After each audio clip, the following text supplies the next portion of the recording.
अस्सलामु अलैकुम वरहमतुल्लाहि वबरकातुहू। खुलासा कुरान की इस मजलिस में मैं आपको खुश आमदीद कहता हूँ और दुआ गो हूँ कि अल्लाह करीम आपको अपने हिफ्ज़-ओ-अमान में रखे। आप देख रहे हैं यूट्यूब चैनल और मैं हूँ डॉक्टर पीरज़ादा मसूद अहमद रज़ा अर्रिफ़ाई। आज खुलासा कुरान की इस मजलिस में बाद औज़ु बिल्लाहि मिनश शैतानिर रजीम बिस्मिल्लाहिर रहमानिर रहीम जिस सूरह मुबारका पर हम गुफ्तगू करने जा रहे हैं वो सूरतुल माऊन है। अराइतल्लज़ी युकज़्ज़िबु बिद्दीन फ़ज़ालिकल्लज़ी यदउल यतीम वला यहुद्दु अला तामिल मिस्कीन फ़वैलुल लिल मुसल्लीन। अब यहाँ देखें कि सूरह माऊन जो है ये मक्की सूरत है। इसमें 7 आयात हैं। इस सूरत में इख्तिसार के साथ इंसान के 2 ग्रोहों का तज़किरा किया गया। पहला वो काफिर जो क़यामत के दिन पर ईमान नहीं रखते, यतीमों के हकूक़ दबा लेते हैं और इनके साथ सख्ती का मामला करते हैं, गुरबा और मसाकीन को ना खुद खाना खिलाते हैं और ना दूसरों को तरगीब देते हैं। गोया कि ना तो अल्लाह के साथ इनका मामला दुरुस्त है और ना बंदों के साथ, ना खुद इन यतीमों को खाना खिलाते हैं और ना ही दूसरों को तरगीब देते हैं। तो दूसरा ग्रोह मुनाफिकीन का है। इनकी 3 सिफात बयान की गई। पहले ये कि वो नमाज से गाफिल हैं। ये गफलत 2 एतबार से हो सकती है। एक ये कि नमाज अदाई ना की जाए, दूसरी ये कि नमाज तो पढ़ी जाए मगर वक्त की पाबंदी का लिहाज ना हो और ना खशू हो। जिस तरह उनके बारे मुनाफिकीन के बारे में बताया गया कि इज़ा क़ामू इला सलात क़ामू कुसाला, जब वो नमाज के लिए उठते हैं तो उसमें सुस्ती करते हैं। दूसरी सिफ्त यह कि वो दिखावे के लिए अमाल करते हैं। तीसरी सिफ्त यह कि वो ऐसे बखील हैं कि आम ज़रूरियात ज़िंदगी की चीज़ें देने से इनकार करते हैं। अब देखें कि बाज़ लोगों की आदत होती है कि छोटी से छोटी चीज़ कोई, मसलन जिस तरह यानी बाज़ लोगों के पास ज़्यादा बर्तन नहीं होते, कोई मेहमान आ जाए तो उन्होंने मांग लिए, वो नहीं देना है। छोटी सी कोई यानी चीज़ उन्होंने उधार मांग ली कि इस्तेमाल करके हम वापस कर लेंगे, तो ये चीज़ें वो देने से इनकार कर देते हैं। तो यानी आम ज़रूरियात ज़िंदगी की जो चीज़ें होती हैं। तो सूरह माऊन जो है ये मक्की सूरत है। तरतीब नज़ूल के एतबार से ये सूरह नंबर 17, जबकि तरतीब मुसफ़ के एतबार से इसका नंबर 108 है। इस सूरह मुबारका में जो है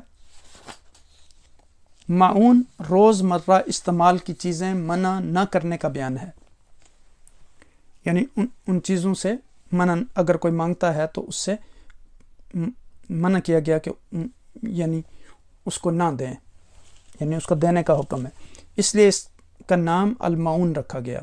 इस सूरत में अल्लाह सुब्हानहू तआला ने यतीम के साथ ना रवा सलूक और मस्कीन को खाना खिलाने की तरगीब ना देने जैसे मज़मूम अमल को क़यामत के जुटलाने से ताबीर किया, और नमाज़ों में गफलत और तमाम इबादत में रियाकारी की मज़म्मत बयान फरमाई, और रोज़मर्रा इस्तेमाल की मामूली चीज़ों को मना करने की मज़म्मत फरमाई। और फिर इस सूरह मुबारका की जो वजह तस्मिया है, इसकी आखिरी आयत में अल माऊन है, अराइतल्लज़ी युकज़्ज़िबु बिद्दीन।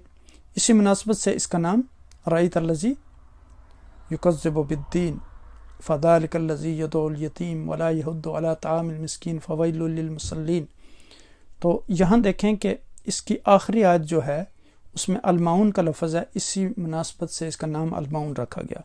इसमें यह बात समझाई कि बुखल और कंजूसी न करें, नमाज में गफलत न करें, क्योंकि गफलत करने वालों के लिए हलाकत है। नमाज की पाबंदी करें, छोटी छोटी चीज़ें जो आम इस्तेमाल और खाने पीने की होती हैं इन्हें देने लेने में कंजूसी ना करें, किया करें। जैसे कोई किसी के यहाँ मसलन नमक नहीं है, मिर्चें नहीं हैं, कोई बाज़ औक़ात आटा नहीं है, तो अगर वो यानी आपके पास लेने के लिए आ जाते हैं तो दे दें, वो वापस कर देते हैं लोग। तो इसी तरह रोज़ जज़ा को जुटलाने वाले, यतीमों को धक्के देते हैं, मस्कीन को खाना नहीं खिलाते, नमाज से गाफिल हैं, रियाकारी करते हैं, आम इस्तेमाल की चीज़ें मांगने पर नहीं देते। इस सूरह मुबारका का मकाम नज़ूल जो है सूरह माऊन मक्की है, और ये भी कहा गया कि ये सूरत आदि آس بن وائل کے بارے میں مکہ مکرمہ میں نازل ہوئی، اور آدھی عبداللہ بن ابی سلول کے بارے میں مدینہ طیبہ میں نازل ہوئی، جیسے تفسیر خازن میں تفسیر سورہ المعون میں یہ ذکر کیا گیا۔ اس کے میں 1 رکوع اور 7 آیات ہیں۔ اس صورت کا مرکزی مضمون یہ ہے کہ اس میں کافروں اور منافقوں کی مذمت بیان کی گئی، اور اس میں یہ مضامین بیان ہوئے ہیں۔ سورہ معون کی سورہ قریش سے مناسبت، سورہ قریش کے ساتھ ایک مناسبت یہ ہے کہ سورہ قریش میں ان لوگوں کی مذمت کی گئی جو اللہ کی نعمتوں کا شکر ادا نہیں کرتے، اور اس صورت میں ان لوگوں کی مذمت بیان کی گئی جو مسکین کو کھانا کھلانے کی ترغیب نہیں دیتے۔ دوسری مناسبت یہ ہے کہ سورہ قریش میں خانہ کعبہ کے رب عز و جل کی عبادت کرنے کا حکم دیا گیا، اور اس صورت میں ان لوگوں کی مذمت کی گئی جو سستی اور قائلی کے ساتھ نماز ادا کرتے ہیں۔ ارأیت الذی یکذب بالدین، کیا تم نے اس شخص کو دیکھا جو دین کو جھٹلاتا ہے؟ اس کے شان کے بارے میں دوسرا قول یہ ہے کہ یہ آیت ولید بن مغیرہ کے بارے میں نازل ہوئی۔ تیسرا قول یہ ہے کہ یہ آیت ابو جہل کے بارے میں نازل ہوئی۔ مروی ہے کہ ابو جہل نے ایک یتیم بچے کی پرورش کی ذمہ داری لی۔ ایک دن وہ یتیم ننگے بدن اس کے پاس آیا اور اپنے مال میں سے کچھ طلب کیا، اس نے اسے دھکے دے کر نکال دیا۔ قریش کے سرداروں نے اس سے کہا کہ تم محمد مصطفیٰ صلی اللہ علیہ وسلم کے پاس جاؤ، وہ تمہاری سفارش کریں گے۔ تو اس سے ان لوگوں